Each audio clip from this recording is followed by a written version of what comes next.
Hoy, kunting kalaman. Alam niyo ba anong tawag sa ganitong uri ng material na bagay?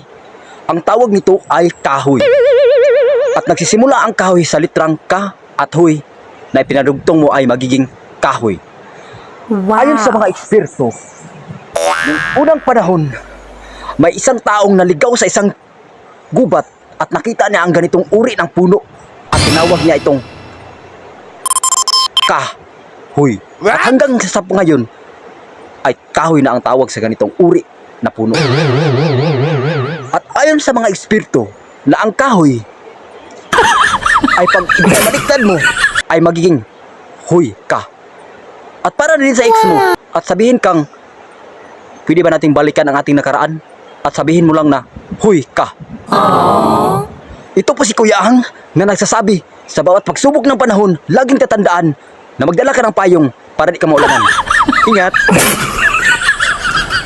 学飞人员，赶紧进去吧，在这儿。